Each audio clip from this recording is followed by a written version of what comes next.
Fill her up. You're listening to the Gas Digital Network. And now, Tim Dillon is going to hell.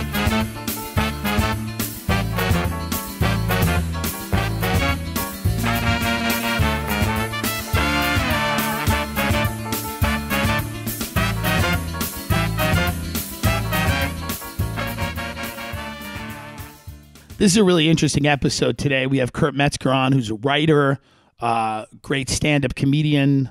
His special White Precious is, something that everybody talks about in comedy. I had not had the opportunity to talk to Kurt. Now, Kurt is living out here in Los Angeles now. So when I came out here and I said I was going to spend some time, he was one of the first people on my list to get in for an episode. I want to address some of the comments that some listeners make, which I completely understand. And it's a criticism not necessarily about this podcast. In fact, I think it applies to this podcast probably less than it does to other podcasts. But some of my friends listen to a lot of different comedy podcasts. And one of the things that they have been frustrated about is that there is this kind of incessant talk about comedy and PC culture, outrage culture, and how it affects and pertains to comedians. And I understand that most people out there in the world with real concerns, real jobs, real lives, families, this doesn't affect you. You don't care. And it becomes repetitive when you hear it on every show. And, whether it's Tuesdays with Stories or Bobby's show or my show or Ari's show or any of these shows where you have a lot of comedians essentially hanging out. But I'll say a few things. Number one, when at all possible, we do try to steer, I at least try to steer conversations away from that because I know that it's territory that we've covered. But, listen, one of the reasons I think people listen to these podcasts is that they are interested in comedy and they're interested in comedians. That's not the only reason people listen, but it is, one of the factors. And I think some of the debates that we're having right now in comedy are going to bleed out into the real world if they haven't already. I think that there's a lot of discussions. And even if you want to talk about why Trump won or you want to analyze some of the forces that propelled Trump to victory, I don't know that you could do that without, and I'm dead serious now, talking about, the O&A subreddit, talking about online culture, talking about subversive comedy, talking about, what happens when you kind of push that totally out of the mainstream. I think some of these conversations just naturally happen. I'm not saying that was the defining reason or even one of the biggest reasons that, you saw Trump get elected. But I think you can't leave out Trump's appeal as a persona, as kind of a comedian, as certainly an entity that has a lot more in common with Hollywood than he does with Washington, D.C. So even when you talk about politics now, or even when you're having a conversation about media or culture, comedy seems to kind of sneak its way in there. And listen, I'm not thrilled about that. And, we know the way I feel. I think that, comedians are, relatively unimportant when you look at the way the country is run and all of these power factions that have been around, whether it's the intelligence community, whether it's big business, whether it's the military, whether it's, these big political dynasties, compared to those, I think comedians are relatively unimportant, and I'll have that argument with anybody. But listen, when you do an hour a week of just talking, and a lot of the people you talk to are in comedy, some of those conversations happen. What I'll say is with this episode, it doesn't happen that much. Kurt breaks down things in a really fascinating way. He's been in the business for a very long time, and he's seen some of the most famous people get famous. And he's helped them, and he's written for them. And he's a really interesting guy to talk to. He also was raised very religious for the first 20 years of his life. So he really understands what it's like to be, in a position where you're sort of unquestioning and, you're in this, group of people that really embraces this dogmatic ideology. So Kurt has been one of the people in the comedy world who is very outspoken about the dangers of that type of mentality, whether it's a religious mentality or whether it's being adopted by, people on the left who quote unquote want to make the world safer, but using the same tactics that were used to keep, people like Kurt from questioning things when they were younger. So he recognizes that in a way that I don't, because I didn't really grow up that religious. Catholicism for most people is really, we're all kind of lapsed Catholics. It's big, beautiful churches, good dinners, fun holidays. Hopefully you don't get molested. That's pretty much it. But this dogmatic, day in and day out, kind of religious cult-like behavior that certain people have experienced really gives them an interesting vantage point and, allows them to kind of express in a very articulate way why they're so resistant to a lot of what you see happening right now in the public sphere with regard to policing the way that people speak, think, communicate, debate. So I just want you guys to know that I know that your concerns are valid. We're doing a lot of episodes. It will not involve comedians at all. But every now and then, when you have a comedian come on, some of these things are going to come up. And I do recognize that it can get frustrating. But what I've tried to do is connect any discussion to something larger, which I think it lends itself to a larger discussion, because a lot of people are sitting in a cubicle or, driving a truck or doing a job that's more important than mine. But what you say and how you're allowed to speak, I hate to say it, but you might be the last one to know, what you are and aren't allowed to say. So these debates, I think, are important, but I do recognize they get repetitive. So what we try to do here is we try to move off that topic as much as possible. And that's why a lot of episodes that we have coming up in the future are not comedians, and they are not or if they are comedians, we try to move off of that,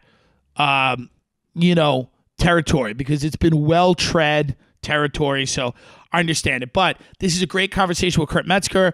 I really enjoyed it.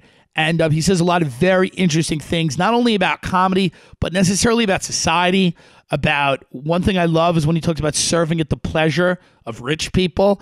And he kind of relates everything to being kind of in a royal court with a king and knights. And it's something that I find fascinating, because you do look at it and you see these hierarchies form.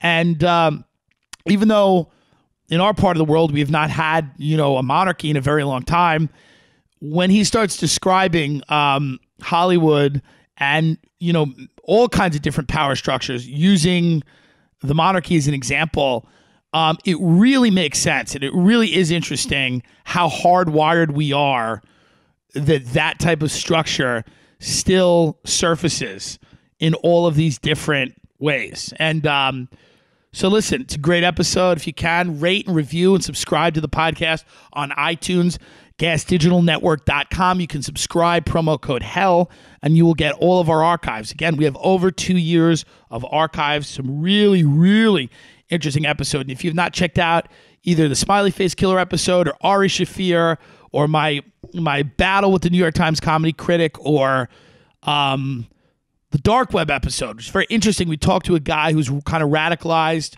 online and spent some time there, and then eventually decided to tap out and realize that life was worth living. So check out those episodes. I believe it's the first 8 episodes are always free and on iTunes. If you want the archives, you have to subscribe. Gas Digital, promo code HELL. And buy the products. That's the other thing. If you take CBD, if you want that harder dick, or whatever we're selling, buying the product is a great way to support the show. They're good products. I do use them. And, like I said, enjoy the episode. I think you'll like it. No, you gotta do that now. You got to put out a clip. This is what nobody wants. Everybody's a visual person, I think. Right. I'm not. I don't care. Especially with comedians and podcasts, it's like I can enjoy them without having to connect visually to. I guess I'll watch, because I used to not listen to any podcast. I'll be on any podcast. Yeah. But I don't know. I didn't drive for like 15 years in New York, so I didn't have I don't know, if I was doing something, I would listen to music, like when I was exercising or something. So I never listened to any of them. And then I started watching I started watching clips of Rogan. Like Rogan's got a fucking great interview style. Like It's he's amazing. great at it, And he goes into areas that other people don't go into. and he's very fair too. Yeah, and he's like, fair. He's in depth. and I think I had been on his show like 3 times Right. before I watched the show. Yeah. And I watch him like, oh, this is a fucking good show. Like, This is good. Yeah. yeah, but I never know. So Well, what's great I is watch that. So I Yeah. guess now I'll see shit. But like listening to a podcast, I don't know. It makes sense to me that you have to be visual with it now. No, sure. And I think right. people are, you got to catch their attention somehow. Yeah. You really, and that's the other thing. It's like, I hate to use this word. It's such a fucking cunty, horrible word that would be said at a fucking, but it's like, at some, network or whatever, but it's like an attention economy. That's what they say. It's always, yeah. Yeah. And everything that's is. kind of, and that's what it's really evolved into. I don't think it's that. It's like now they see attention economy, but that's all advertised. Yeah. But I think it's like you have less time to get the attention. the pace and there's is other different. people. There's more jabber around. Yeah, there's more competition now. And Yeah. like the pace is different. I think that's the when I look around at people that have amazing careers, most of them have their own fan bases through. Their podcast, yeah. Yeah, I mean, those are the people whose careers I kind of envy. Are the people who you can't. Well, you got Yeah. an audience that can't be removed from you by the great Satan, aka where we are in Hollywood. Yeah, That's I would do. I'll never forget that when I had an argument last night with a guy who said that because we were talking about the Harvey Weinstein thing, and I'm like, yeah, man, a lot of people aren't going to come forward just because they don't want to lose their job. And he was kind of telling me that he was like, no, I think people just, people hear rumors and they're not really sure. And I'm like, yeah, but if there's a lot of people that There's probably both, right? knew. There's both, but there's people that are really close to it that it's the kind of personal knew. assistants and shit. The people that Yeah. know. It's just like did you see the madness of King George? Yeah. So remember that guy that he gets like his peas blue and some genetic problem and he's crazy, right? And then the one guy who was like really helping him out because his son was like trying to undercut him and shit, and this guy like went above and beyond, like his man. I don't know if it's a butler or what the fuck, Right. Some British servant, and then gets fired when the king's back to normal, and his dickhead commander's like, "You were kind to him." He goes, "Next time, a blind eye will serve you better." Yeah. That's how it is with rich people. Yeah. This is. And if you work in comedy, or that's what's good about these kind of podcasts and shit like that is that's almost like escaping, like when they founded America or something, where it's like you don't need a pedigree or breeding, or you can do your own fucking thing because just from having written for shit for so long, this is like being in Florence or something where like you serve at the pleasure of a rich person who's your patron, like the Duke of something likes my paintings. So, The Medici family's backing you. yeah, so you're and good. it's like that on every level. And there's like, and then I'll meet people like that I used to see when I was young. It's like, wow, you're like a earl of something that has a little castle, and then they have their little people that work. And if somebody's really famous, they always have that. They always have that, like those people around. Yeah. You don't even have to be that famous for it. Like Right. some people just have an orbit naturally of like, Sure. but like Big J has always had an orbit of People around him. Yeah. Like a fucking planet. Right. Since I've known Sure. him, it's just funny. Like he just naturally is that kind of dude. So now you can go build your own thing and you don't need like one of the family. Cause that's what all this shit where they take your shit, your career, cause you did this and that. It's just it's some kind of family. Yeah. And I don't want to say the Jews. Right. But there's like people that are in it, and like every agent, it's funny, I was talking to somebody, like every manager or agent or the bulk of them are somebody's nephew or son. That's how you get in And the a lot job. of them are rich kids. And it's not diverse, by the way. Yeah, and a lot of them are rich kids. And I did a show the other night Yeah. in a beautiful West Hollywood house. This is an agent's assistant. Why do you think their job exists? Right. They're rich kids that can't work in finance or tech. They really can't do anything else. So they get know into people, and they know talk to people. them. Yeah. Yeah, that's it. And that's what you need them for, up to a certain point. Like, I was always a jerk off and not good at, like, I didn't want to do that shit. I always wanted, I was talking to Kyle Dunnigan about it because he's like, He's another guy that just puts it online. One of the funniest people. I think he did like a deal with Comedy Central with like, I mean, not to say fuck Comedy Central, but why you have already have 500,000 people on your, but me and him, we used to work on Amy's show, like, and he's older than me, even though he looks like a boyish, fucking, he looks younger than me. like a boyish lesbian. He's like, fucking, looks like a teenager.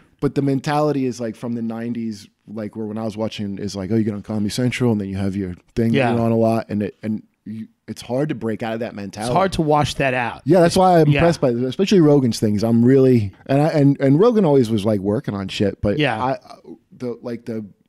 the main like at large media or whatever, since I was new in comedy, would kind of treat him like some jock fucking, like the frat boy shtick of Joe Rogan. I remember somebody saying that, and it's funny, like he's so sophisticated at his thing. Absolutely. So I mean, I think when I met him, like I was just tell say they get all pothead excited about the same kind of shit. Did you see that thing about monkeys on the? So I really liked it, and then it's funny, these people, and it's rich kid, like little snobby, cool kid club dismissals they do of people, and this is the workaround of that.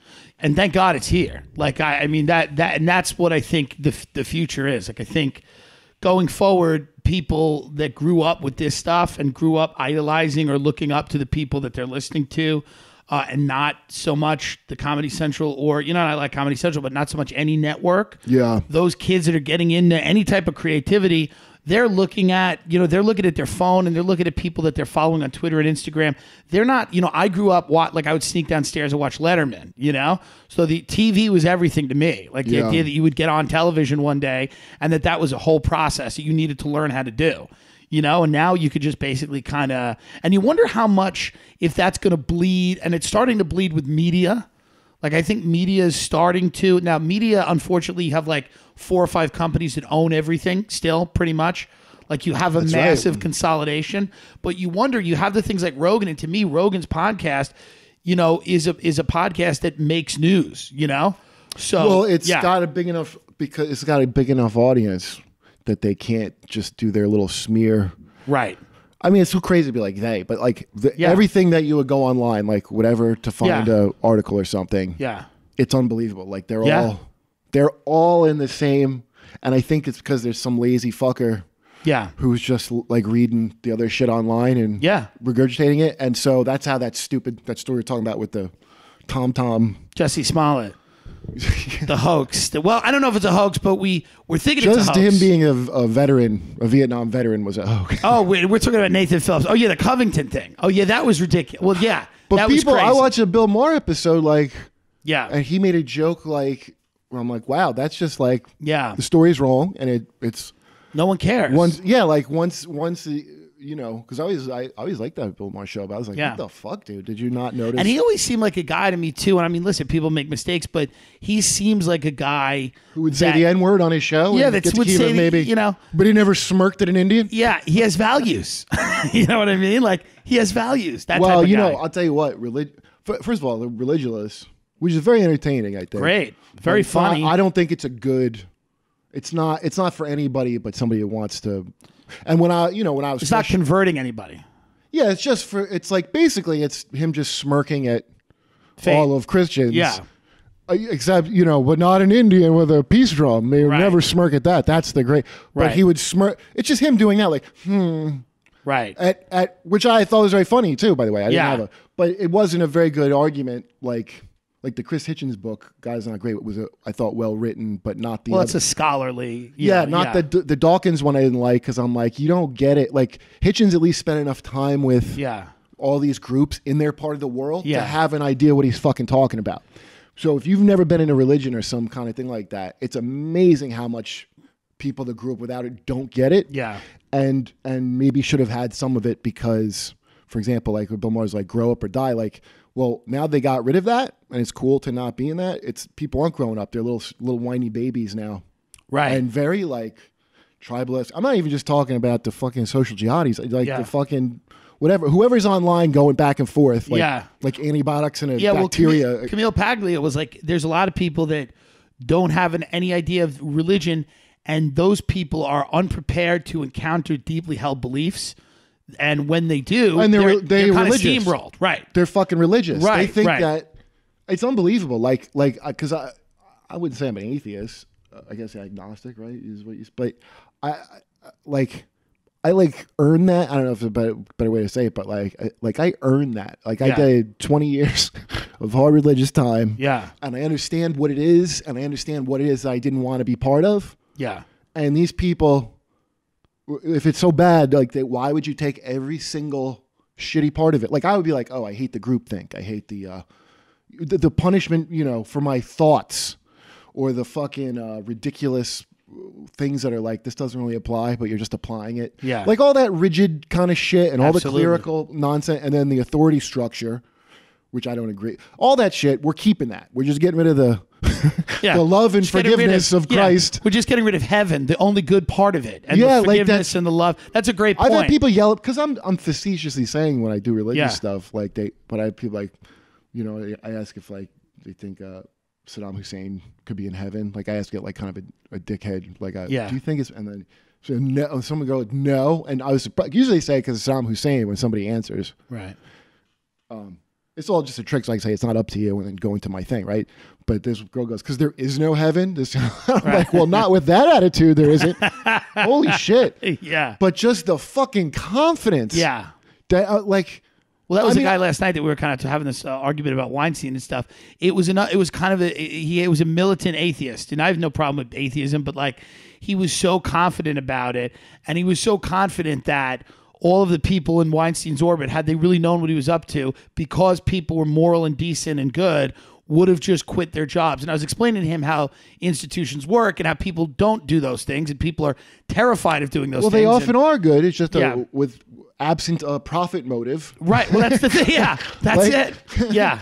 And that's what I was trying to explain to him. I'm like, listen, these people have wives and husbands and families and kids, and like they have lives, and now they're putting all of those people in danger, depending on what they decide This is to a do. money making. I don't know Yeah. what the fuck. People think Hollywood is like a heaven you go to for good behavior.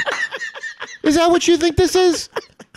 If you're not a good person, you shouldn't do improv. I remember reading some fucking flyer about like if you're fucking dressing up like a girl. It was so fucking. I was like, thank God I didn't start an improv. Because there's so much shit in there. Like I know funny people from that like world. That's like Yeah. you must just have the patience of a saints. public school teacher in a Right. bad area. Well, they probably are. That's Lost the people their that job do, at a good school for that's what masturbating in class. The people who do improv are public school teachers in bad areas that start doing comedy. So they all think that they're. So this was hilarious because, you know, as a kid being a jerk off in class, I didn't. Now it's funny now because I'm like, I still feel like that same jerk off, but I'm old enough to be no teachers. And I'm like, Right. oh, you fancied yourself the funny one, and you were deeply hurt when someone was mouthing off in class with their, Yeah. you know, 7th grade level jokes. Yeah. It probably was very irritating. Yeah. But that's so their whole concept of what this is, we're not teachers, Right. Like you could learn from comedy. I'm not Sure. saying like my job's not to teach you shit. Right. My job's really to disrupt class or Right. like more Joker than Batman, certainly. Right. Absolutely. But the good thing about it is it's fucking harmless. Right. It's a harm. See, if I do the worst at this, okay. I mean, maybe not this. I bumped so bad Mohegan Sun my last show, by the way, Yeah. and they didn't get Which that. one? Connecticut? The last show. Okay. It's a rough. By the way, room's tough. Yeah, it could be good. It could be really good, and then Well, I was you pretty could cocky. fight. I've You could never had fight. a bad thing there. Like, Yeah. that I can remember. Like, so I'm pretty cocky. Right. And I talk to other people like, room's bad, blah, blah. I'm Yeah. like, I always do good. Like, Yeah. So I don't get to have that little feeling no more. The last Right. show, whoo, shit. I felt like, it felt like the Bane Batman, you know, where he's like, when he first meets Bane in the part Yeah. 3. What? And he goes, theatrics and that won't help you. And he's like, he like shoots sparklers in his face as a last ditch effort. How bad did you know it was going to be bad almost immediately? Because those are the sets that I tried a new joke. Yeah. I did a rookie mistake at a casino show. That's how cocky I was. Yeah. That I wasn't real confident, but I figured I would just figure it out as I did it. Yeah. And I guess they were turned off. But did you say I don't know. I find this fascinating and horrifying. The thing with like seals in the Arctic, they rape penguins now. Is that true? Yeah, and they put it like they're How not did we sure find, that's how what did it we is. find that out? Probably a cracked list or something Okay. about. You know, animals. Yeah. People have been covering up for animals for years for their crimes. You know that, right? Because they don't want us to slaughter the last of the pandas and Of shit. course. Like, you know that alien. Like if Yeah. you see humans and what, that's what will happen to like the fucking seals. Right. Yeah. Because I remember a teacher. This is an example of talking about what the spirit of comedy is, and not.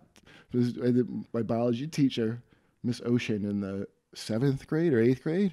I had this friend Kevin that we had to be separated all the time. Who was like, you have a friend that's like almost like antagonistic, but you're a friend, and you Yeah, like, of course. you just like can When you're laugh at shit. Yeah, when you're together, it's a problem. Yeah, so we would always. So we took like German. I never learned any German from my teacher. She was such a nice woman. Just wanted to teach us German. I was just a disruption. I only took a class so I could fuck around with this dude. That's great. And fucking. So she's telling me about how they club baby seals. She, like had to get seal fur. Okay, and I'm telling you, I don't think I would enjoy seeing a baby seal be clubbed. I'd probably be like, don't club that seal. Right, stop. Because I didn't grow up on a farm, so I don't have that kind of feeling towards animals where I could just do whatever. So she tells us, she's like, and then they beat it to death in front of its mother. And it was how she was saying it. She was saying it like, this is a crime. Almost like I'm kind of responsible for it as an 8th grader in some way. It's like you're letting it happen. It's that same tone you hear now. Yeah. From these kids. And like I'm part of the problem because I didn't go all full, you're radical, whatever it is. Yeah. In either direction. Yeah. So in front of its mother. So we had already been separated at this point. She said, the way she said it, and it's not even, it's so funny saying they club it in front of its mother. Yeah. That's not funny on its face of it. It's kind of funny. It's funny because you're insisting how I feel as you tell me. Right. And I can see you're very upset. And I know that we don't live within 1,000 miles of a seal or a penguin, or I guess they're at the zoo. And so we could just, anything we had to be serious about, because we were kids. That's how kids are. Yeah. Especially that age. Real heavy shit they don't want to deal with. They're children. Can't. Yeah, they can. Okay? So that's why kids tend to be immature. Children tend to get immature about that. What I remember for being, I don't have any kids, but that's how I remember. And so I knew if I looked at Kevin, like I was just going to start bust out. And I knew I'd get in big trouble because she's like clearly impassioned about this. And he was at this table across. I just never forget, like I looked over. I just had to see if he was doing something. I look over and he just had his hand over his face like this. And his face was red. He's an Irish dude, so he got bright red if he was like really laughing. And one nostril was just fluttering like this. So she gets done saying this seals thing. And I just look over and just see him like that looking at me. I was like crying, like I laughed so hard and whilst trying to stifle it. Yeah. Okay. So I'm like, we're fucking dead because of the seal thing. Yeah. This kid Carlos behind us, he would always see us fucking around. So he saw us laughing. It's like infectious, right? Yeah. And he just started cracking up, seeing how much we were in tears over this. Yeah. And so she didn't see us for some reason, even though we were closer. And she saw Carlos. She goes, "Oh, you think it's funny, Carlos?" Okay. It was so much worse than I would have imagined getting caught laughing at that for Carlos. Right. She goes, "Oh, Carl, a baby seal club." Like at this point, dude, we're like, I'm almost falling off my fucking chair. Right. But she doesn't even notice because she's so angry at Carlos. She actually called other teachers from the hallway in. Carlos thinks it's funny when a seal gets clubbed by its mother. She ran out to find people to shame him. Oh my God, we laughed so hard. That was fucking great. incredible. But I mean, that's what kids do. Comedy, dude. Yeah. Comedy is a fucking, it's not necessarily a mature response. I mean, it can be. Right. But I guess when it's mature, it's like more gallows because you just see more shit. That's what it is like, you're telling me I need to feel this way. And I'm going to feel that way. I'm saying you don't get to tell me shit. I feel however I feel. I'll deal with it my own way. And you don't, it's a little bit subversive to laugh. Okay? Absolutely. So it's not, I'm not there. All these people have in their head, like, I'm a teacher and I'm going to blah, blah, blah. And I've seen it like on the posters now because it goes to that representation horse shit where not the cast. I understand that, like, why isn't the cast more diverse? Right. Especially with kids things, I get it. Yeah. You're like, you're a little, but as an adult, right. What the fuck are you talking about? And then, and then it has to be representative in the fucking writers of, which is, there's all these black can't remember his name. This guy did comics in the 90s that left because they only give him the black characters to write on. And he's like, what am I like? Because I'm the black guy. I do the fucking, and now that's a thing. Yes, that we need more of that. Right. And only a this can write about this, or only like, because it has nothing to do with the story or anything. That has to do with representation. Yeah. Which is my feeling of power in this industry. Yeah. Like, I'm not going to try until I'm sure that someone just like me also does it. Who, by the way, probably doesn't want me coming in. Yeah. Because they have. Well, there's one of the things I think is interesting is there's very few geniuses. I mean, you worked for one of them. I mean, Sacha Baron Cohen is like a guy who you look at and you're like, his talent level far exceeds So how many guys are there like that? You know what I mean? No, like, right? Yeah, right. I mean, isn't that that's something where it's like you look at somebody like that, or there's lots of examples of that, but that is not a common by any means. That is like that's something, and it's not fair that he's that tatalented. Like, well, you know what I mean? Is? Like, it's not. It's like he's that talented, and he's a fucking. I don't know if he went to Oxford, but that's what I was saying before about the alternative comedy kind of thing that's more well written. That I'd never seen this movie With Nail and I. Did you ever see that? I have not seen that. No. It's fucking great, dude. Yeah. It's almost like.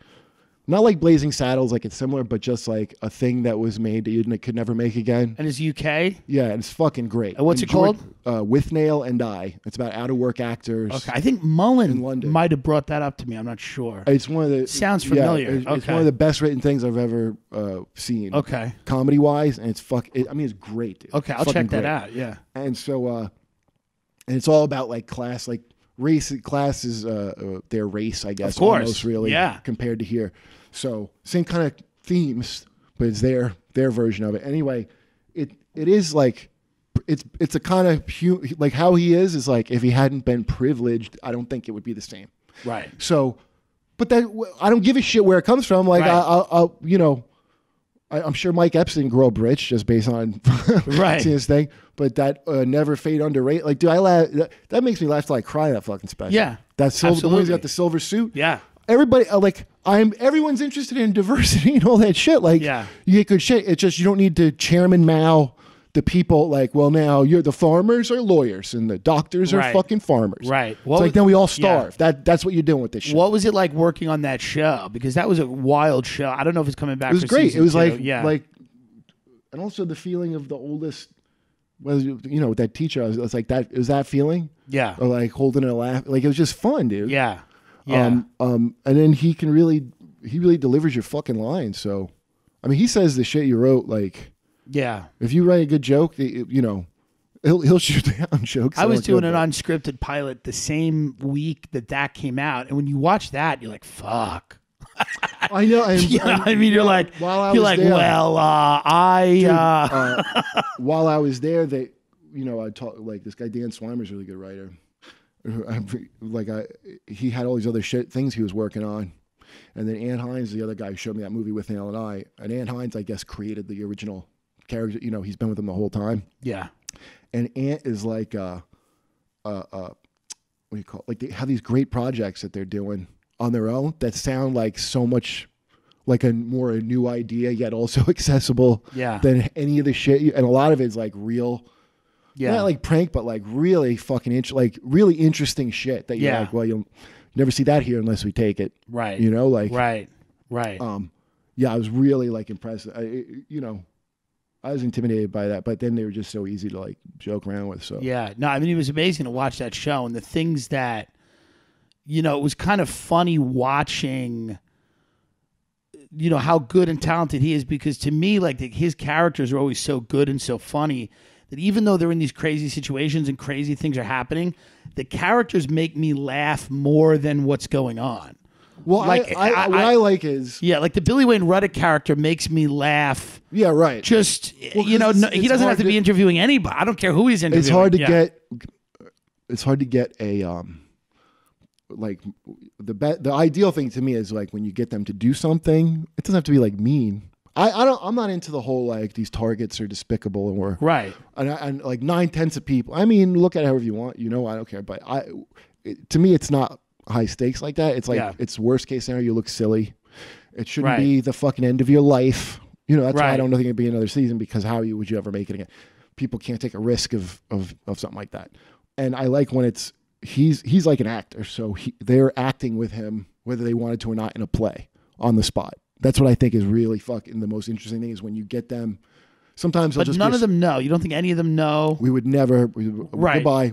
They'll hustle right out. Right. So if they have an inkling, you want to get the fuck out. Right. In most cases, they can't have an inkling because they're doing things that are, potentially very damaging to their careers. I think he's pretty nice about shit that he will hold back and. Yeah. But look, I came in on this thing like they've been doing it for like 20 years, and sure. So they figured out a lot of shit to it. Right. there's a whole process I don't even really understand of where they get the guests and all that. Right. I just had to do. It was good. Yeah, I just do jokes. That's all I got to worry about. And Yeah. I like that. I like when they have to improv Yeah. the mark, because they'll be some of these people will be creative out of nowhere. Yeah. That's like the coolest. The ones that are not that.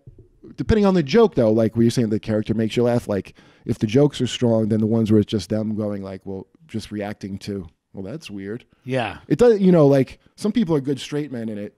There's this one guy with the school who's at the homeschool convention or something. He was talking to some guy who's from Utah who was like a Republican something. Yeah. And the guy came off good. Like, Yeah. I love that Naira Kane, the Berkeley professor. Sure. I mean, it was like I really enjoyed writing shit for that one. And but the guy just came off like way better than you thought, and he's just reacting to this Right. fucking. And we were trying to write the most infuriating, like Berkeley Yeah. Sure. dipshit higher education person. You know, Yeah. you're trying to have like two, Yeah. the Billy Wayne Ruddock and his counterpart. his yin, you know. Yeah. And so, but he and such a line exactly about how he caught his son, masturbating pornography, but he didn't want to. He wanted to show him he was disappointed, but he didn't want to make it Right. like thing. So he made him masturbate to every image on the. There's over 100,000 images on there, and I didn't know. He was like 3 days later. He was tired. He was dehydrated. He was crying. Dude, the way this guy, I mean, like the guy should have been like, "What the fuck?" Like, and the dude just held it politely. Yeah. That's great. Yeah. Sat there. He goes, well, I don't think it's a very good way to Right. punish him. Like, See, he comes off fine. Yeah. but it was funny that's all this long, Yeah. awful thing. That's all the response. Yeah, no, I love that. Were you around for when they had the guy that was like the human, and I don't know if the guy was full of shit or not, but the guy was promising the Gio Monaldo character that he would set him up on a date with a kid. Oh, I wasn't there at that. That's Okay. one of the last ones they did. Yeah. I was only there for a little bit of that one. Yeah. Because that got dark. I mean, I don't know if that's true or not, or if the guy was exaggerating. I didn't know I have that no reason either, to but believe that it was in wouldn't the be. paper. It was Yeah. in what paper? In the paper. It was Like in a an old- bunch. In the paper. It was they had in the it was, paper. they went to the FBI with it. I don't know Yeah. what came of it. Yeah, the FBI is probably like, well, we're running that ring. They're We're like, good. throw it on the pile. Yeah. We'll get to it. They got Thanks. a big pile. If we want to fix that, we'll run the ring for a year and then decide if it should be shut down or not. That's what the FBI does. Do you? Yeah.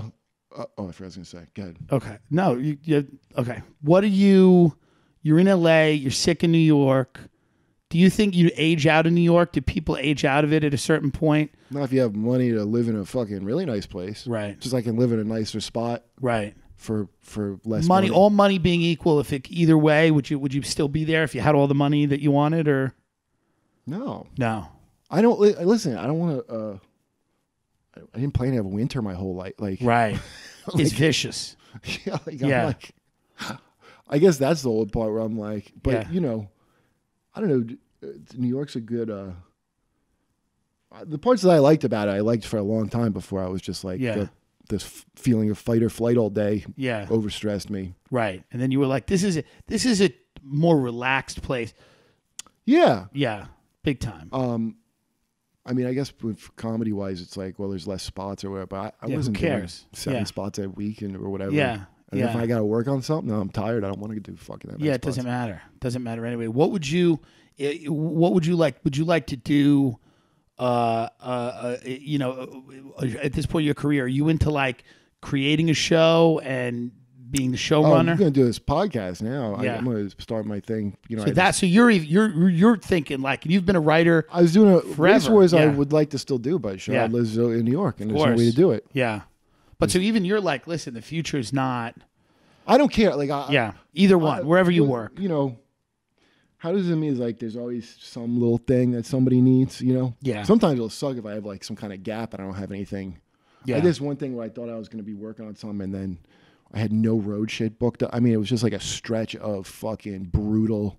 Yeah. Holy shit, that sucked. So, I don't know. The podcast though is it's like my thing. I want to make it like my thing, and I really haven't. I don't think I ever did anything. I usually worked on other people. Like I got to work on some cool shit, but they weren't my thing. So I want to make my fucking thing. You said once, I think you said something that was really funny. You were like about writers. You're like, if you want to become a writer, just never sell tickets. And you'll become You a rep. never fill a room. You said never fill a room. Oh, You were Mohegan, I fucking got my bonus and boned that bad. That's how. Oh, but that's fucking- awesome. You got the bonus though. Oh, That's I was great. like, holy shit. Yeah. But I then would now at the have end, gave it back to the dude. if at I the fucking end of could a set afford it. like that, are you just like, hey, folks, thanks a lot? Or Dude, is there it was nothing. I think I did like 34 minutes total. really? Okay, so you're It was no, dude. The other shows went great. Like right. No, of course. great to as good as it could get for there. There's always one. Usually because with I'm a week, casino. with weekends, there's a weaker show, and sometimes that weaker show is real rough. Sometimes it's just not as good as the other shows. It's just people that have been drinking. Yeah. It was like I've never been where like the crowd was too drunk to go on. yeah, right.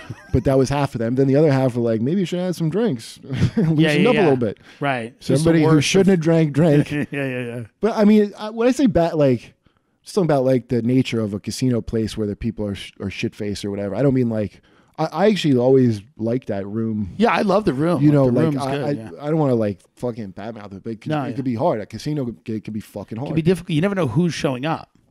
Oh, that's what.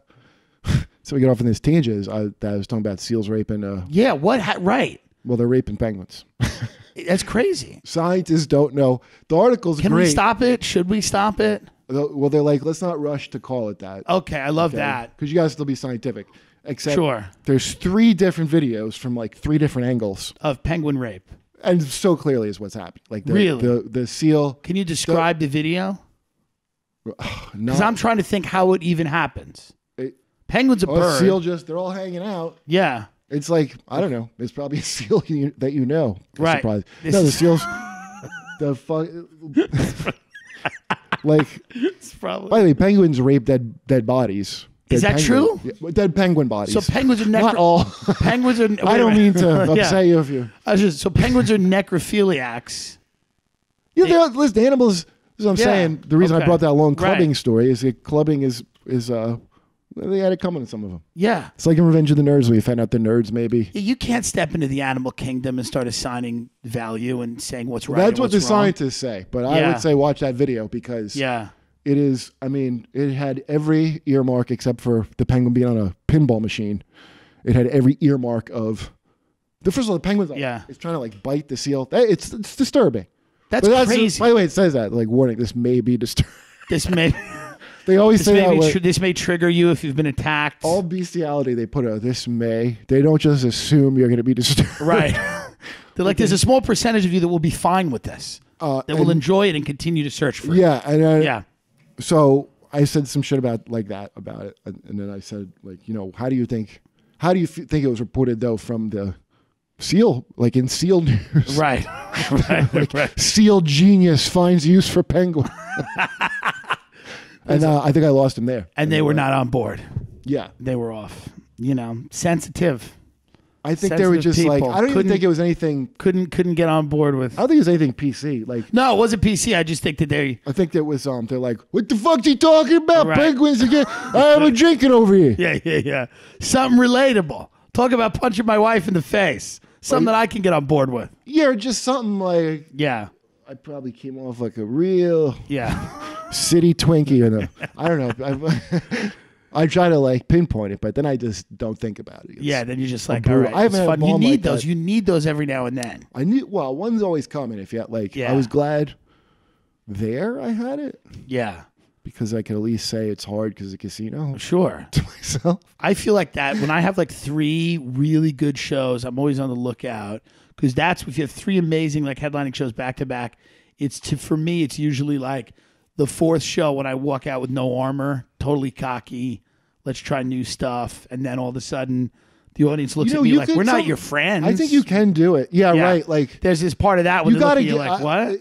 It's like always a rookie thing of not seeing where it's at first before I launch into it. Yeah, And not because once you connect, you can do whatever the fuck you want. They like you. So Right. that's the initial things are like connector things, and Yeah. to establish like and so if I don't do that up front, then that's how that fucks up. And then if I'm not in the moment about it, yeah. because always how the fucking who told me that I'm blanking out, but I opened for him at Mohegan Sun.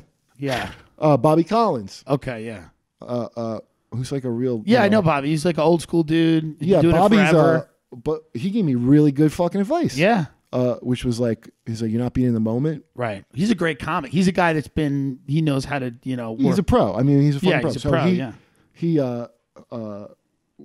and the other thing is you're going out at them too much and like let them come to you a little bit. Right. And he was right. Yeah. It's like usually I fuck up either of those two things still. I was just at Governor's in Long Island, and that's where I grew up, Long Island. And when I go out there, I always got to remember that like you don't necessarily get the benefit of the doubt. You get it for they're it's like really like, okay, what next? Or do you have like one drunk old lady that they all know, and then you got to clean it up next one because she didn't like it? Well, they're and it's a demanding group of people. Hey, look, it's a bunch of retired cops. Right.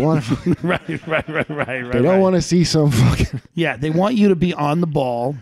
It's crazy. What do you think about? It's really interesting now how fractured like the country is just politically, how crazy everybody is. I was standing at a friend's funeral. I feel like it used to be interesting, and now it's kind of boring. That's like a couple that should have got divorced. Well, it's interesting because I'm like, well, when does it? Because everybody is talking like we're heading towards a civil war. Everybody's talking like there's this big event coming, and that's what everybody. There is online. Yeah, it's right. And then maybe in real life, could be one. Yeah. If these fucking millennial pussies could do shit like that. Right. But it'll only be online. It's only going to be, yeah. So, I mean, that's the thing. Like the actual in real life, it's not. Nobody cares. Nobody cares. You live in LA. If you live in New York or LA, you're going to hear this horse shit. Yeah. Because, there's like the cut. So, I don't know, man. It's like the food chain is all fucked up where it's like the coastal elites make up the new cool shit and it trickles down. Right. Do you know that's British accents? Like they used to have. Like when like revolutionary times, they had kind of a American, possibly New England sounding accent. Oh yeah, okay. And first, it's called Rotic accent, where you say the R's. Right. It probably sounded like that Sinn Féin is a legitimate party. Yeah. They kind of talk like that.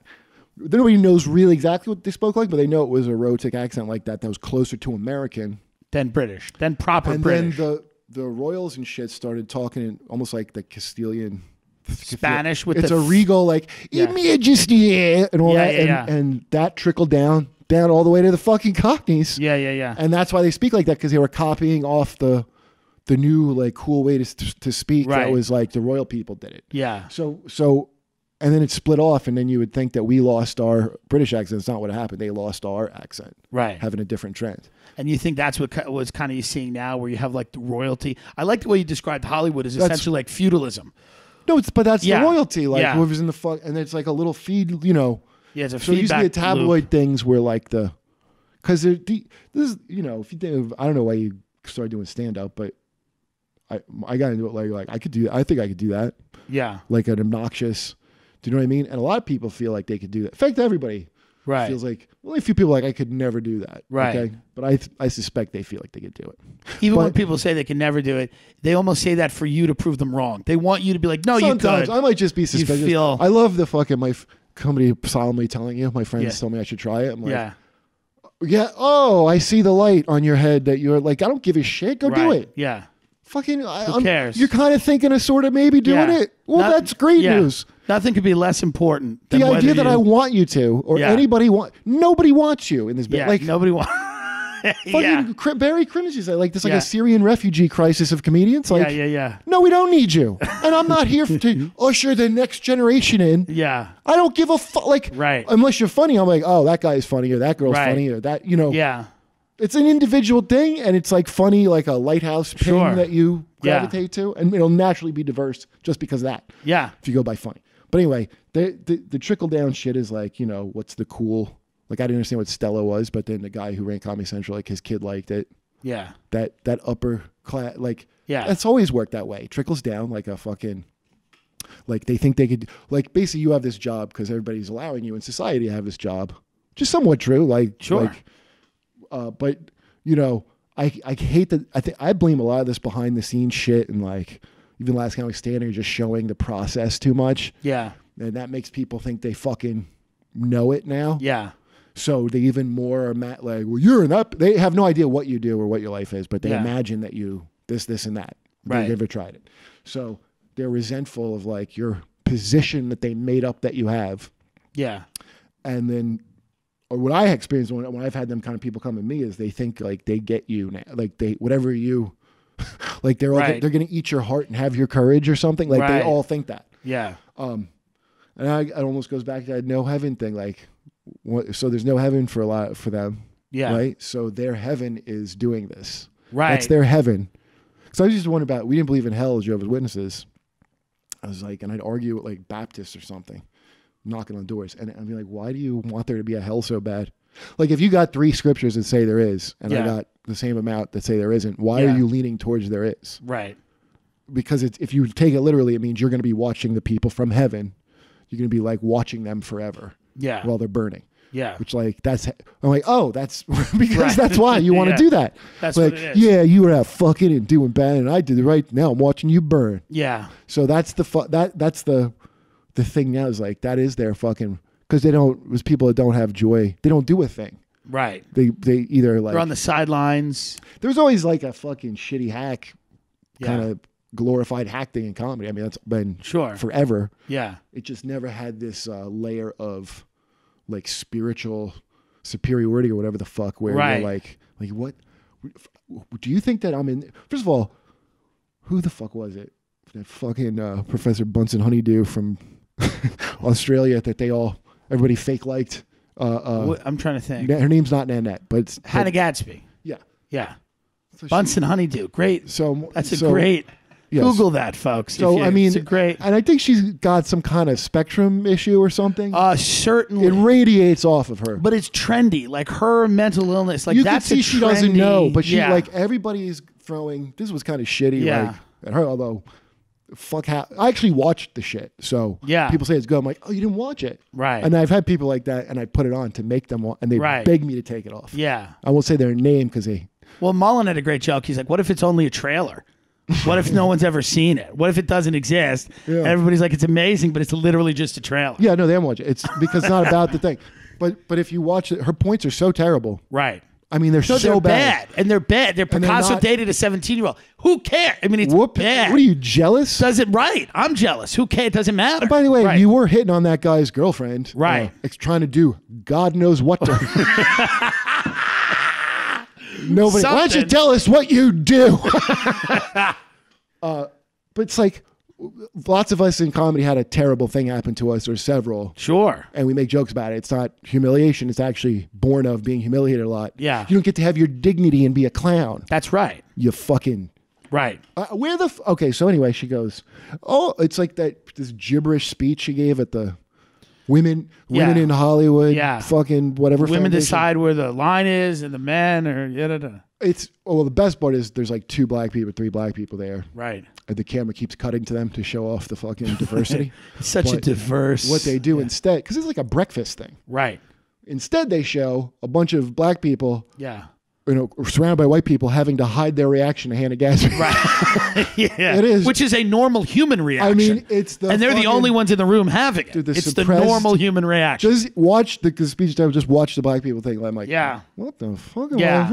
And like, we're looking Django, and Yeah. they're having the fight where they actually have to wrestle their own blackness to the ground and Right. poke its eyes out with their Yeah. thumbs to Well, not. there was also something weird. Did you see the thing recently where Joffrey Owens, who's the actor, who was the guy on the Cosby Show, who was Yeah. working at Trader Joe's, and then somebody put a video up of him, and then he got a job. And I mean, good for him on like a Tyler Perry thing. They did something recently. I think it was the Screen Actors Guild, where he's sitting there, and he then explained that it was somewhat. It felt weird and Explain just what? that he was like, they do a close up on him, and he's sitting in it just to see rich white people, and he goes, what happened to me was I was acting, and then I fell on hard times, and I didn't want to stop acting, so I started working at Trader Joe's, but things worked out, and I'm an actor, and everyone's like clapping for him, and I was like, this is weird.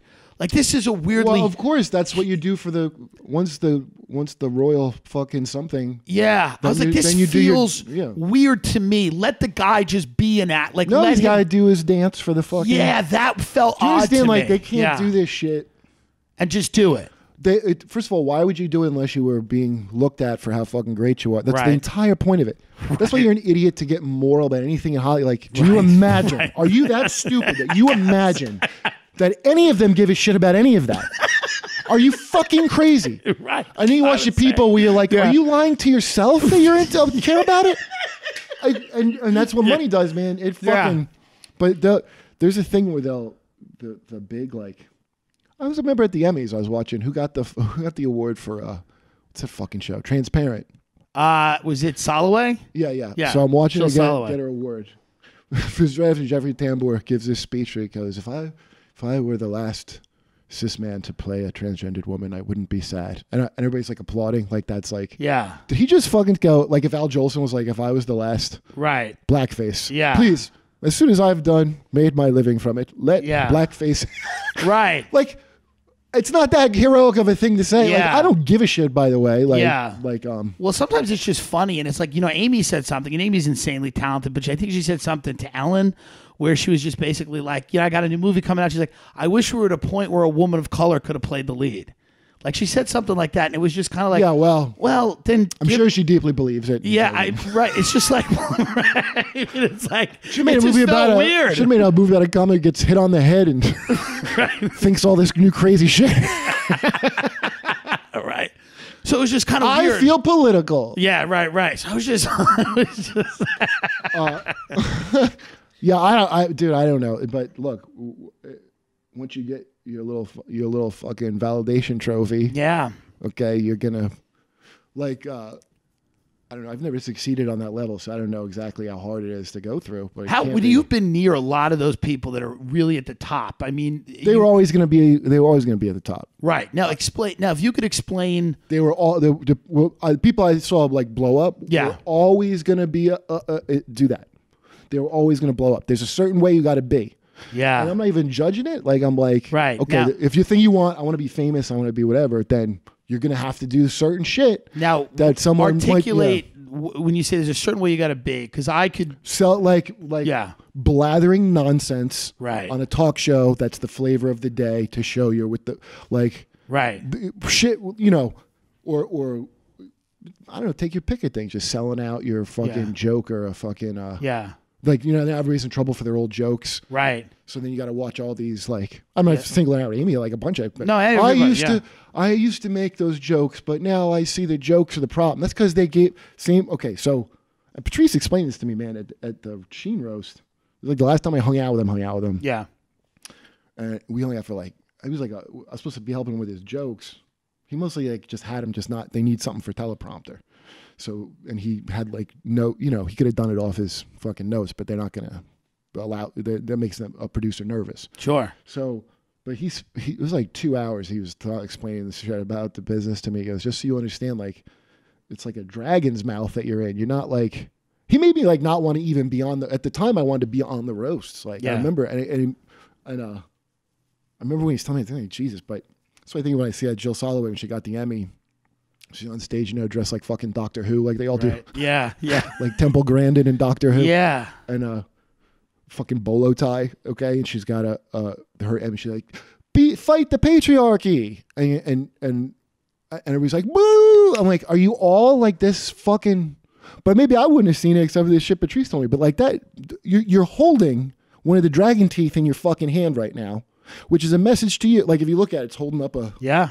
Like you hold the fortunes of rich men in your hands right now, okay? And then the sharp wings are to symbolize, like if you stumble, you will impale yourself. It'll let you bleed out. Right. Like you're in the system, stupid. You're not fighting the patriarch. Do you actually think the fucking lizard people care about... Right. They don't care. They lay eggs. They don't care. Right. It doesn't matter to them.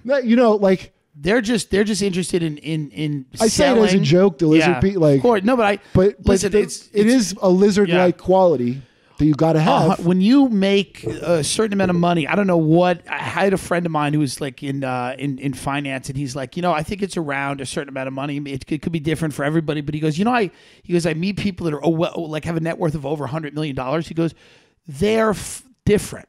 Of course, how could you not be? He goes, I don't want to go as far as to say different species, but he goes, it's different in a meaningful way that you notice when you communicate with them and you deal with them, and it's a different kind of. So I mean, it's lizard people or not, they're fundamentally it's a type A personality. Yeah. They work. They'll say whatever dumb. Like Kevin Hart is the first dude because I started with him. Yeah. me and him and Jay all start the same place around the same time. And he was just such an obviously like businessman, smart dude about that shit. And he really didn't change.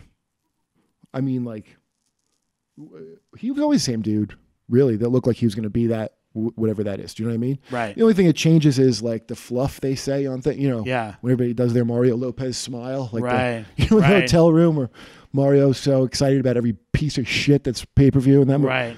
like, check out the Right. Incredibles are bull. Yeah. And so that's the dance. The thing you're saying of what's his name being rescued from his grocery store job. Yeah. And now he's going to have to do his little Dance. grinder, his little dance for them. Yeah. You know, like I brought this exotic something all the way back I just whatever. felt uncomfortable. I'm like, just let the guy act and do good in the. Why does he have to? Because they don't give a shit about who the Yeah. fuck gave a shit about his acting. Like, Right. no fucking cared. No like, one cared. Yeah. But you know, he does have a future of like Yeah. Always Sunny. They have funny shit with him. Do you know what I mean? Like, Yeah. bring him in as it like so you could John Travolta your way back at a certain point after they don't Yeah. nobody gives a shit. Yeah. But now it's like, it's like a AIDS ribbon. These are like human AIDS ribbons now. Right.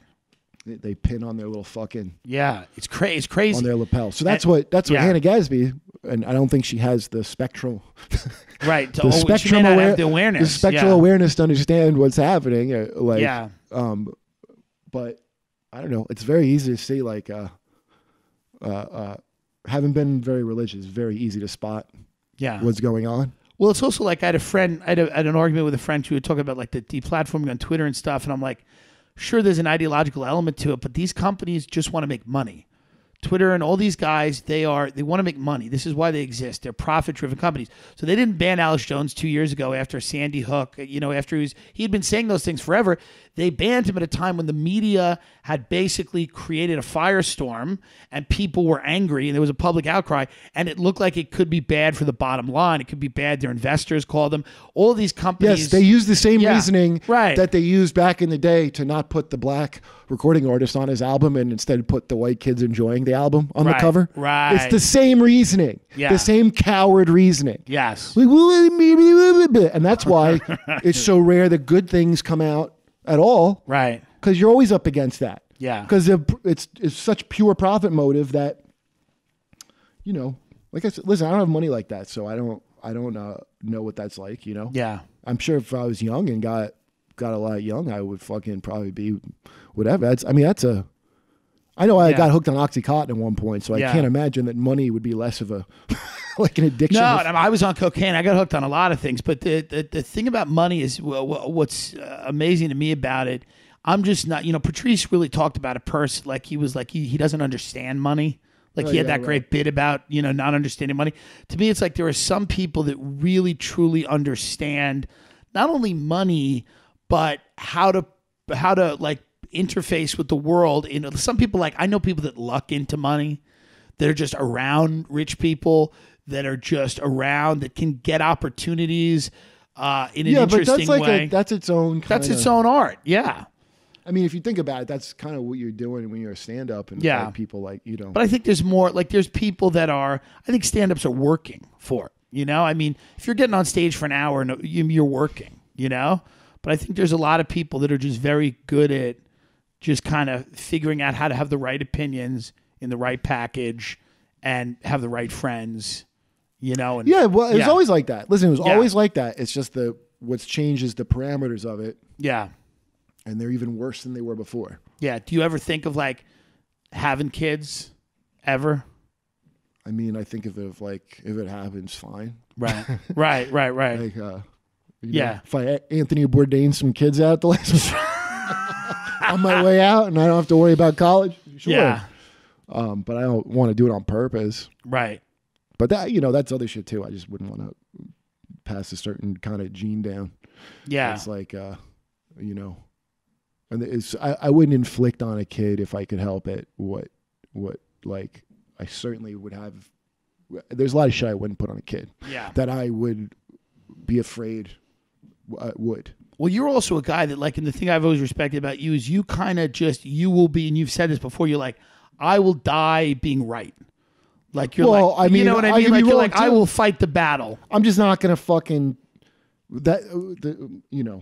I guess it's just called being a loose cannon, and it's Yeah. bad for productions. Right. Like if you had, like, I wonder if you have kids at a certain point, do you have to sometimes shut up and not be right? That's a very good point, man. Yeah. It's a very good point. Yeah. I don't have I did want to not have shit that could be kind of taken away from me like that. I know what you mean by that. Yes. Yeah. Certainly that. Yeah, I mean that's an interesting thing, and that's why I've always admired you. And I've only met you a few times, but I'm like, there's a commitment to your own truth or articulating. But it's not a commitment. I'm compulsive. It's not right. Not okay. brave. So, well, no, it's not. I mean, I have there's negative. I'm sure long-standing mental problems. Sure. So I get Temple Grandin, the comedian over there. I get it. Right. Sure. But I thought it was on me to fight the form battle. that into something that people would enjoy for reasons other than the circumstances of my fucking birth. Yeah. Absolutely. Yeah. And I mean, that's interesting. And I think that, when people have families, I notice it's just like they gotta, for whatever reason, you gotta, sometimes. You have a family support. Yeah. But that's why the people go after your jobs like the most. They want to, part of the emasculation and whatever that they're really into. Like, it's not really just it's not really just like lifting up women or POCs. Sure. Right. That's what a term. What a dignified name. POCs. I'm a POC. Great. It sounds like you're in the system already. 3 POCs. Yeah. I'm pulling over 3 POCs. Yeah, right. Fucking POC is you. Yeah. What the fucking shit? Yeah, sounds like something on The Wire. That's going to be the thing that, by the way, there's one thing I can predict for sure in the future is that's going to be a word that gets you fired in like 15 years. If you say, we don't say that anymore. Yeah. That's what they did with retarded. They always, How dare you? I was joking about we can't say it, right? Because they figured out what it means now. Right. And we have to face it. That's it. Time to you move on. The jig is up. The jig is up. You can move on. POC, yeah. It's such an empty term. And it's a way for these cowards to never... That's what that cowardice is. It's money, and it's a way for them never having to have Where does an that cowardice come from? Money, but just I want to succeed. Yeah, I want to get an A. Yeah, and you teach it to your young of I want to get an A. Right. So now these new creeps figured out if they make this horrible new way to get an A, right, you're gonna attract those little fucking the despicable creature from Election. Yeah. You're gonna attract that's that true. type? That's true. I'll tell you right now, folks. You like sex? A lot of you don't. A lot of millennials aren't fucking. I mean, there's study after study, And I always try to fuck millennials. And even when you fuck them, they're really just dead-eyed Adderall puppies. I mean, they just stare at you. They don't have much to say. I have one that I kind of like now, but we've been FaceTiming, but he lives in another city. If you like sex, and many of you don't, but maybe it's because you're not doing it the right way, you're going to like BlueChew.com. Blue Chew offers men a performance enhancement for the bedroom, okay? So if you want to last longer, you want to go extra rounds, it's the first chewable, and it's got the same active ingredients as Viagra and Cialis. Chewables work faster than pills. I know that because I take Pepto-Bismol chewables sometimes when I have andouille sausage. You can take Blue Chew on a full or an empty stomach. It is cheaper than both Viagra and Cialis. It only takes a few minutes to fill out a form online. There's no doctor visit. There's no awkward conversation. You don't have to go into a doctor's room, tell them your dick's kind of working. You don't have to wait in line at the pharmacy, bump into your friend from high school. It's like, hey, are you picking up, he's picking up medication for his kids because he fucking has a wife and 2 beautiful kids because he's got a gorgeous cock that you remember looking at and fucking the locker room and it makes you feel bad about yourself. And then he's like, what are you picking up? And you're picking up fucking dick pills so you could go and bang some Denny's waitress. You don't have to have that moment. You could just fucking from the comfort of your own home / basement, you can fucking get what you need to get to fuck your way into the upper levels of society, okay? That's what you need to do. I'm in LA right now, and I'm spending the month here, and there's so many people here that are so hot, and I'm like, they have fucked their way into a lifestyle, and that's what you should do. That's what I want my whole audience doing. I want you fucking your way into a lifestyle with a pool and a nice country club membership. I'm telling you, it's a great deal. Visit BlueChew.com and get your first order free. I mean, guys, really? It's your first order free. Promo code TD. Just pay $5 shipping. That's BlueChew.com. BlueChew.com, promo code TD, BLUE Chew.com, promo code TD. I'm telling you right now, you think sex might not be important, but it is. It differentiates quite literally the men from the boys. And if you want a great partner and you want somebody that's going to enrich your life, you want to fuck somebody, you got to fuck them the right way, okay? So Blue Chew is definitely going to help you. For all the reasons that I said, okay, Viagra Cialis, same active ingredients, it works faster, no doctor visit, easy to get, fill a form out online for a few minutes. All of these things give you the Blue Chew. You chew on the Blue Chew, and then you go and you start your fucking. And I'll tell you right now, you're going to turn around years from now, you're going to be living in a beautiful home. Maybe it's a penthouse on Park Avenue, and you're going to be like a kept man. And people just going to walk around and fuck you, and you're going to be like, how did I do this? I was a loser living in rural Ohio listening to Tim Dillon Going to Hell. How did I catapult myself into the center of New York society? How did you do it? You took a Blue Chew. That dick perked up. Everybody started talking. You became the man. Easy. It'll happen. I'm telling you again, okay? First order free. BLUE Chew.com, promo code TD. I mean, when I grew up, there was this, and now it's completely demonized, but there was a school of thought that was never adopted.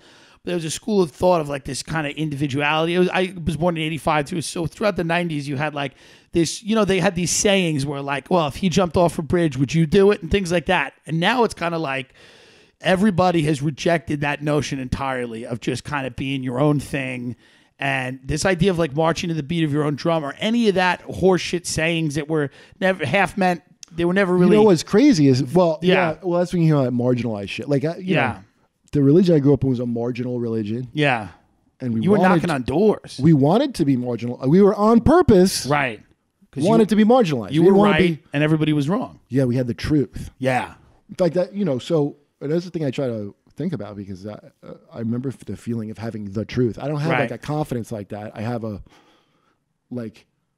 If I'm wrong, it's fine. Like, you just tell me. I'll be like, oh, you're right. Yeah. Like, the thing of like, you got to think this. It's pathological that I have a real issue with any kind of thought control or any kind of, we're saying this and that's all there is to it.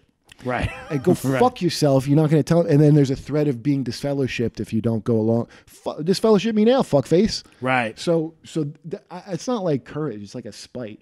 But anyway, what were we talking about before I went off on that? No, we're saying that like it's where does this all end? Do you think it ends anywhere? Do you think it just keeps going on like this forever? It is boring. It is boring. The kids of this shit bomb generation, their kids will reject literally every all of it, and also they're already starting. Most of the 30-somethings, today's hippies are tomorrow's hippies. Yeah. So it's just a cycle. But what's gross is if you think of how they are now, what in the fuck, the older right-wing version, what are they going to be? Because even that creepy-ass Quiverful cult, that 19 and Counting, that Duggar family. Yeah. That's founded by some creepy guy that's still there, and this woman that used to be a radical feminist from like the 60s and then became a radical Christian. Yeah. And so the bottom line is these people are not getting the help they need. They're just finding new.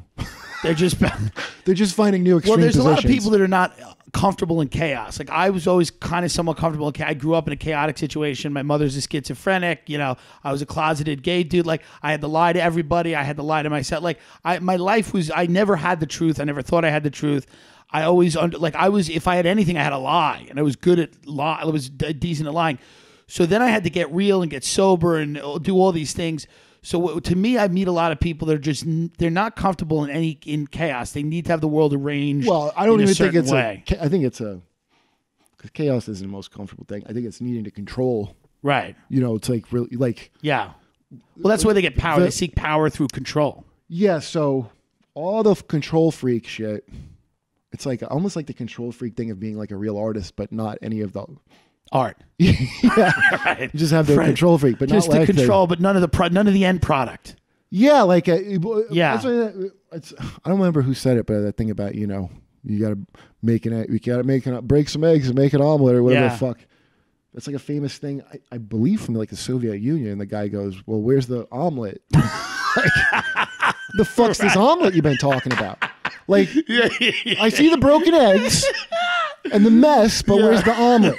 You're right.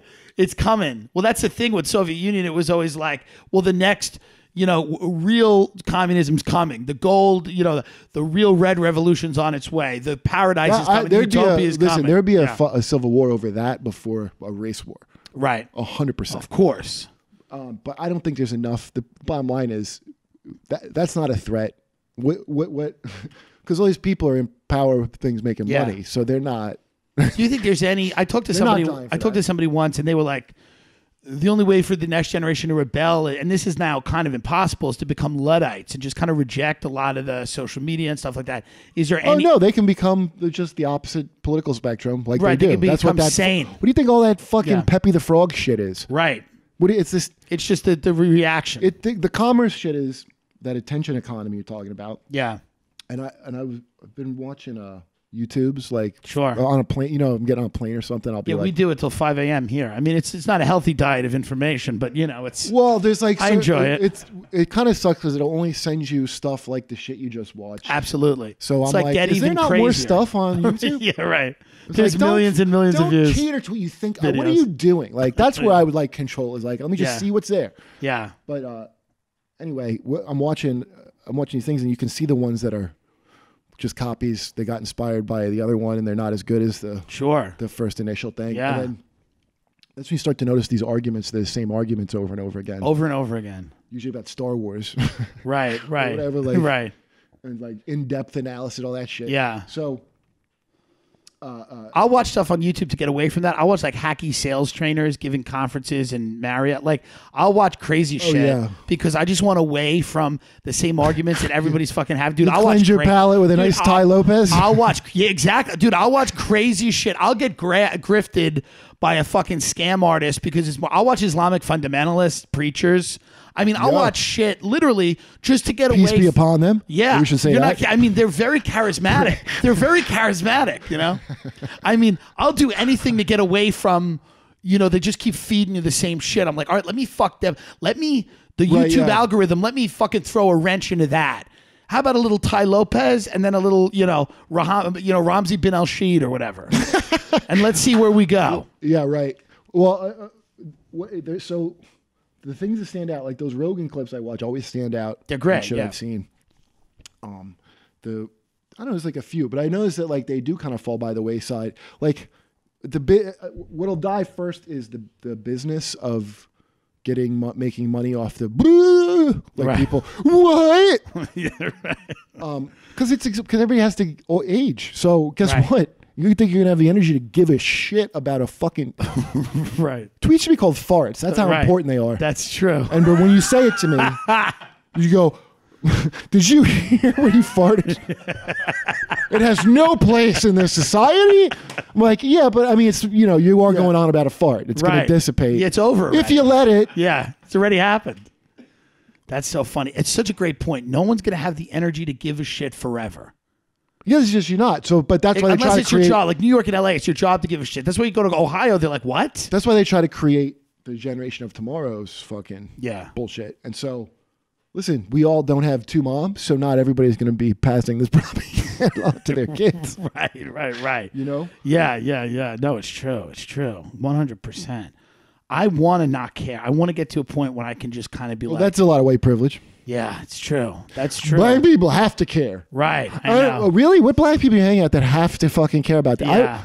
Go say that to them. Go find some black people. Hey, all those people on 4chan and Reddit care. Like that's the thing. You can compel someone to care. Wait, do you mean you can't tell them what to care about? Do you mean the one black girl that you grew up with that wears all white and she has to care? Yeah, right. And you don't really know any black people? You right. fucking Chicago dipshit.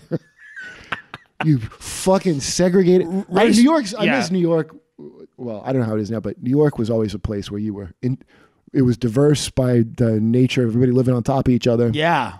And you couldn't have your precious bullshit. Yep. It was a very different kind of liberalism that I was very into. Yes.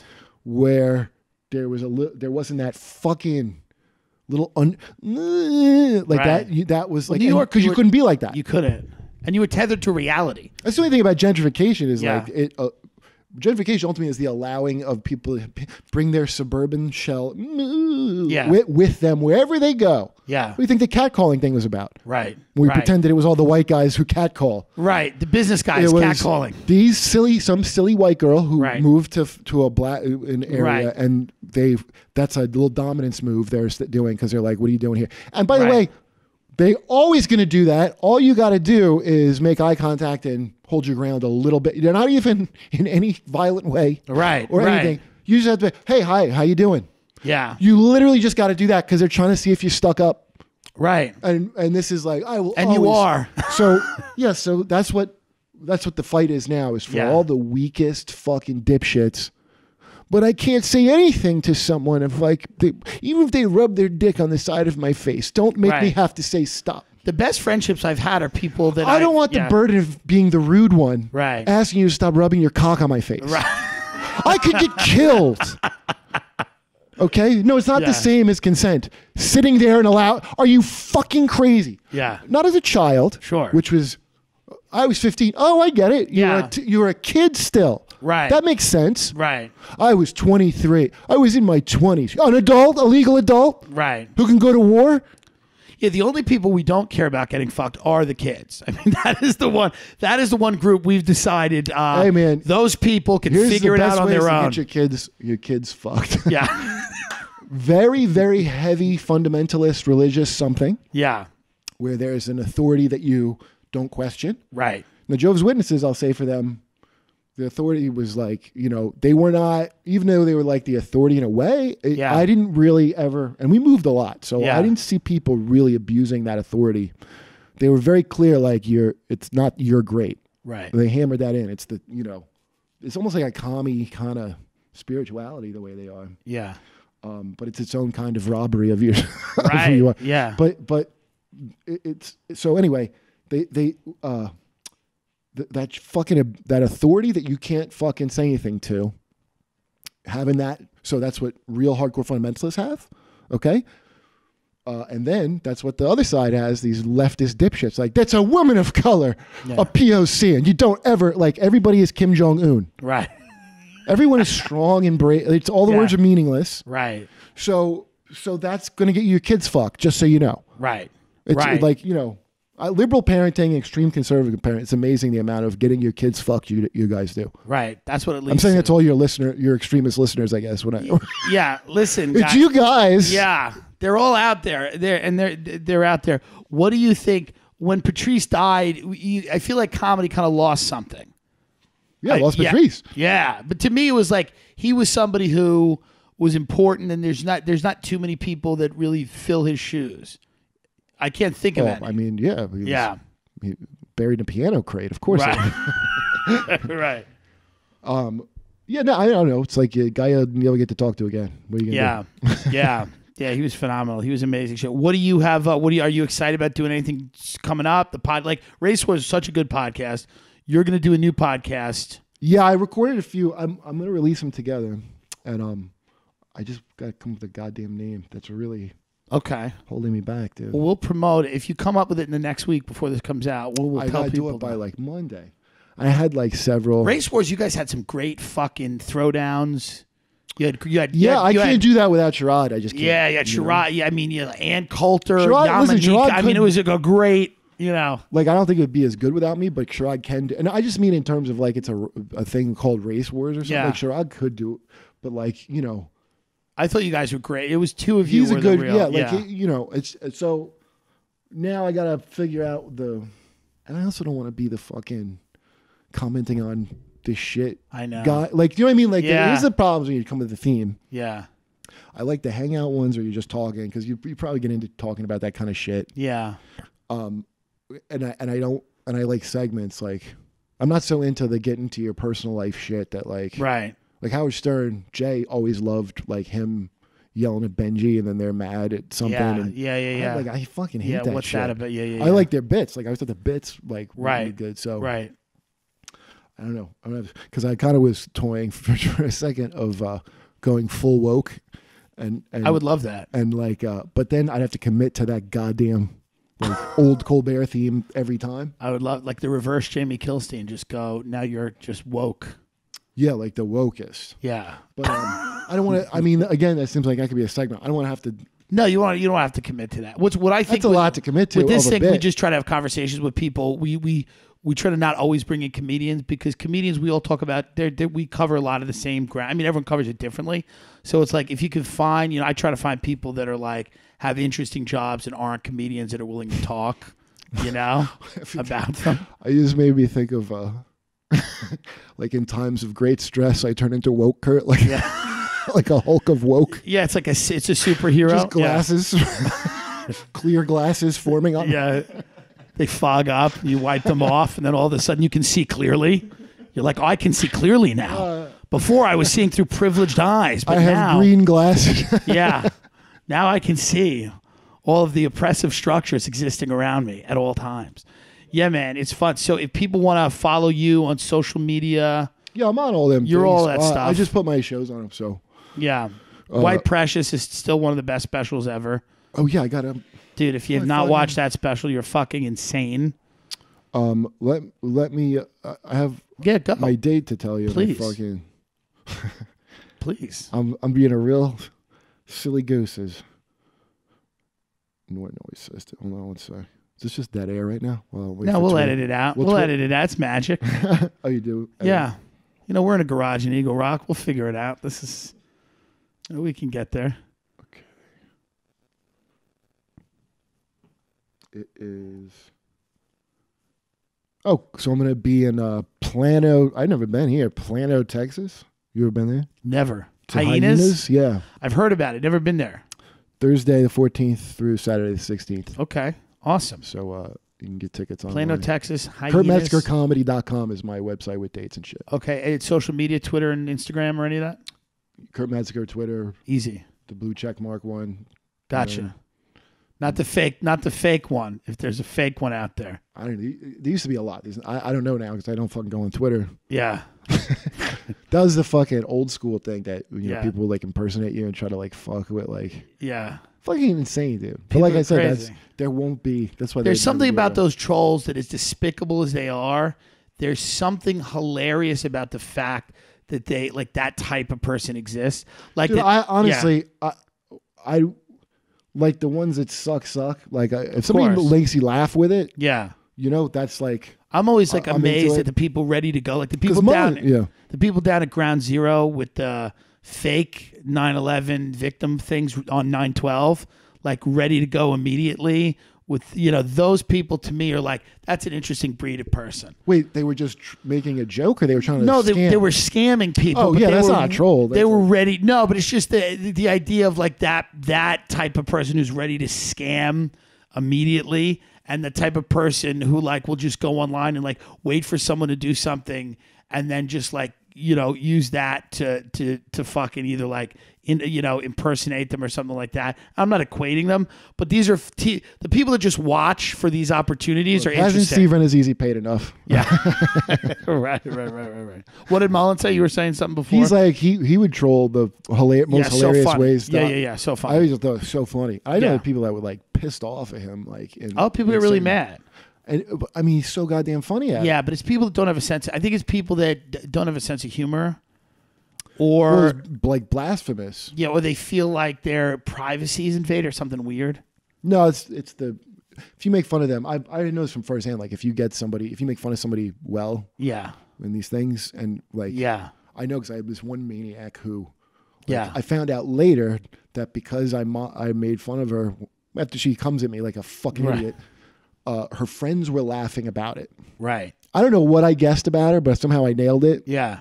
It's like a lucky whatever, and that made her. We would talk later. That's what had set her off. Ah, that's what got it. So if you're good at it, that's more. yeah. Like you say privilege and all this other bullshit. Yeah. But the envy part with the people that suck is like you're funny at it and I'm not, and they have that like that Amadeus movie anger.